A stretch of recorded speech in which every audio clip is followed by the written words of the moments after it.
Ano, ate? Ate, kung pwede niyo po ako masundo dito. Na po kasi umuwi dyan.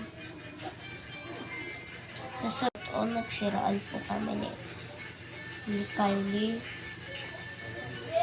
Binasok ko po yung cellphone niya. Sige na po. Bukas po, babiyahin na po ako. Oo na. Ingat ka yung sa plate niyo ng ate niyo. Sana maging masaya ka. Hindi na masyadong isipin na nangyari sa inyo.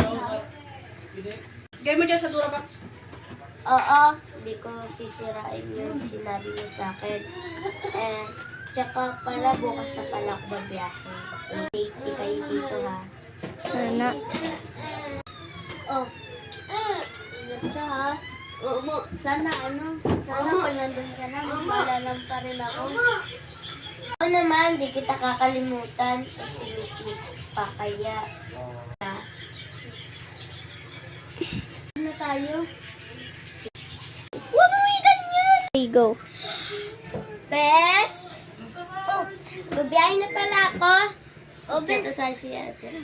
Almusal ka muna doon sa kusina. May Hindi pagkain. na, wag na. Mag-jollibee na lang ako pagkitaan ako. Sige, Bes, ha? Ingat ka. Bye. Wala, naiwan niya yung phone niya dito. Ay, hayaan mo na, babalikan niya naman niya. Wala yung phone ko. Lang, baka check ko sa atin. Ito, punta ko ulit doon. Bes! Oh, bakit, Bes? Yung cellphone ko pala, naiwan ko. Mabuti. Ano mo? Salamat, tawin na ako. Sige, ikaw ulit, ah. Bye! Pagtaan ko nga sa Kylie, bibisitahin ko. Tatanungin ko kung ingat sa akin.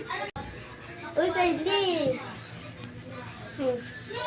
Alam ko naman yung nangyari sa inyo ni Angel. Oo. Nako, ikaw kasi kasalanan mo, binalaan ka na niya tungkol sa akin. Tapos, ayun, hindi ka pa rin nagbabago. Habayaan mo siya. Di ka naman nagsasawa sa ugali mo? Kung akong pakialaman, buhay ko to. Ay, nako. Sige, bahala ka. May pagkakataon na maano ka din, kakarma. Bala ko. Sige, alis na ako ah. Dating Kylie, mapangit, mabait. Okay lang naman na mapangit siya. Pero yung ugali niya, kala ka, aasa ka din. Ay, naku. Pabayaan mo naman sila. Yes! Nandito na pala ako.